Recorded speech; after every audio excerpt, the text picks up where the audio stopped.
नमस्कार मित्रों।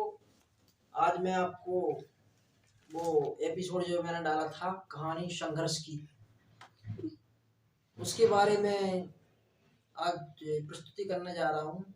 ये कोई स्टोरी नहीं है, ना कोई लिखी हुई कहानी है। वो तो मैंने लिख ली है क्योंकि कभी कभी भूल जाता हूँ उनकी यादों को।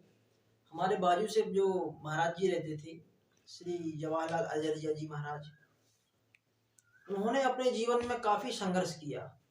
उन्हीं के बारे में मैंने स्क्रिप्ट लिखी हुई है, कहानी लिखी है उनकी, जो आत्मकथा आत्मकथा कहो या जीवनी कहो, ये मेरे जीवन में बहुत कुछ मतलब बदलाव कर गई। तो मैंने सोचा क्यों ना आप लोग इसके माध्यम से आप लोगों को मैं सुना दूं।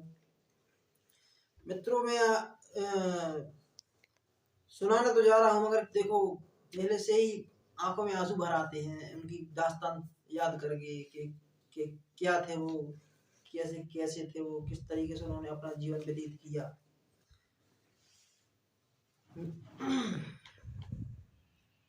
उनका नाम श्री जवाहरलाल अजरिया जी था और उनकी धर्मपत्नी जी का नाम श्रीमती भगवती देवी जी अजरिया था।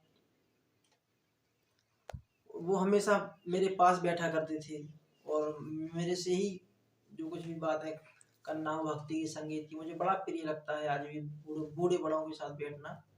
तो मैं हमेशा उनके साथ बैठा करता था। तो मुझे अपनी वो दास्तान सुनाया करते थे, तो वो मेरे दिमाग में ऐसे सेट हो गई कि जैसे लगता है कि वो एक पुरुष नहीं महापुरुष थे। महापुरुष किसे कहते हैं? महापुरुष उन्हीं इंसान को कहते हैं जिन्होंने अपने जीवन में शुरू से संघर्ष किया हो और अपने माता पिता भाई बहन सबका नियमित रूप से कर्तव्य निभाया हो, और कर्तव्य निभाने में कोई भी त्रुटि नहीं की हो मतलब, और कोई भी संकोच ना किया हो, किसी भी निश्चल भाव से उन्होंने अपना योगदान दिया हो। तो ऐसे उनकी जीवन गाथा थी, ऐसी उनकी जीवन गाथा है। वो अजरिया जी महाराज, हम उनको प्यार से भैया कहते थे। उनको मतलब पूरा गांव ही भैया जी बुलाता था, भैया भैया भैया। तो हम भी भैया उन्हें बोलते थे। तो भैया दो दो भाई थे और एक उनकी बहन थी। तो क्या हुआ एक बार के उनके पिताजी ने, वो मतलब जो बता रहे थे वो, उनके पिताजी ने कहा कि तुम अब होश संभाल, मतलब जवान हो गए हो, एक काम करो, मेरे जो दो बैल हैं इन दोनों बैलों को लो और अब खेती करना शुरू करो। हमसे नहीं होता है क्योंकि हमारी अवस्था ढलती जा रही है, हमारा बुढ़ापा आ रहा है, अब इनको आप संभालिए।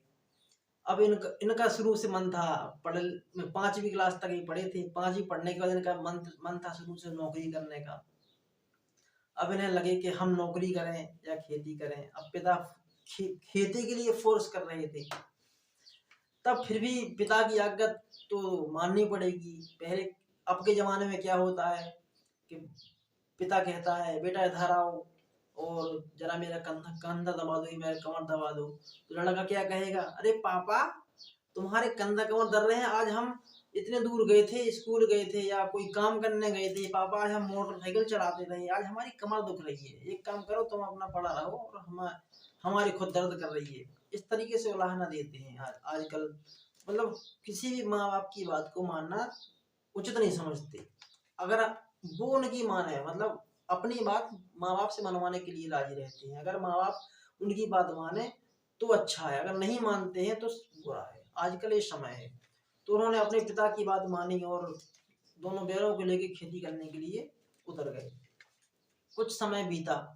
अब लगन कहते नहीं है कि अगर मन में कुछ और लगन हो तो जो काम दिया जाए वो कैसे हो सकता है, होगा लेकिन वो धीरे धीरे होगा, देर से होगा। वो कहावत है एक पुरानी कि एक जगह पंडित जी कथा कर रहे थे, तो एक लेडीज रोटी बना रही थी, खाना पका रही थी। तो पंडित जी ने कहा आओ बेटी तुम ही आके कथा सुन लो। अब बेटी ने कहा ठीक है, 5-10 मिनट की कथा होगी, मतलब 2-3 मिनट की, जब तक मेरी रोटी भी बन जाएगी कथा भी सुन लेंगे। वो आ गई और वो तवा पे रोटी चढ़ा के चली आई। उसने सोचा 5-2 मिनट लगेंगे, 5-2 मिनट लगेंगे या 2-5 सेकंड लगेंगे, ऐसा कुछ उसने मैंने विचार के चली आई। अब जाके कथा में बैठ गई तो पंडित जी ऐसी कथा सुनाने लगे, तो अब बार बार वो देखी, ऐसी बार बार देखी। अब पंडित जी ने कहा क्या बात है, तो वो कहने लगी कि ध्यान धरो मोर रोटी में आग लगे तुरी पोथी में। तो ये आज ये हाल था उनका कि मन लगा था नौकरी में और लगा दिया था उन्हें खेती करने में। अब भैया खेती करना उन्होंने शुरू कर दी। कुछ समय बीता, भाई की मृत्यु हो गई किसी कारणवश। ये तो उन्हीं को पता होगा, ये सब हमें तो पता नहीं ना, उन्होंने बताया हमें, शायद अगर बताया होता तो हम आपको बताते। तो भाई की किसी कारण मृत्यु हो गई। अब वो बचे अकेले। अब जिम्मेदारी सर पर और बढ़ गई। जब जिम्मेदारी सर पर और बढ़ गई तो क्या कहते हैं, अब उन्होंने जी जान से खेती करना शुरू कर दिया। जब जी जान से खेती करना शुरू कर दिया तो आगे चलकर जो 2 बैल थे, एक बैल की मृत्यु हो गई। कहते नहीं है कि जब गरीबी इंसान के पास आती है तो उसकी आर्थिक स्थिति जो रहती है ना वर्तमान में, उससे नीचे इस तरह ऑटोमेटिक गिरती जाती है। पता नहीं क्यों, ये तो ऊपर वाला ही जाने, हम तो जानते नहीं, हम तो मात्र तुच्छ से इंसान है, हम लोगों को क्या पता। उसके बाद उसमें से एक बैल की मृत्यु हो गई। तब पंडित जी ने क्या काम करा, भैया जी ने हमारे, उन्होंने क्या काम करा कि दूसरा बैल भी बेच दिया। जब दूसरा बैल बेच दिया तो वो बिका 5 रुपए का। जब वो बैल 5 रुपए का बिका तो 1989 के लमसम की बात है। जब वो बैल 5 रुपए का बिका तो उन्होंने क्या काम करा, उसमें से 3 रुपए की एक साइकिल खरीद ली, 2 रुपए अपने रख लिए। जब साइकिल खरीदी तो अब वो रोज नौकरी के लिए दौड़ने लगी। अब उसके बाद जब नौकरी के लिए दौड़ने लगे तब पिता ने सोचा भाई आवारा हो जाएंगे, हमारी ये बात नहीं मान रही। काफी पिताजी ने समझाया, लेकिन फिर भी वो कह रहे अब हमें खेती करना ही नहीं है। उसके बाद उन्होंने क्या काम करा, पिताजी ने उनकी शादी कर दी।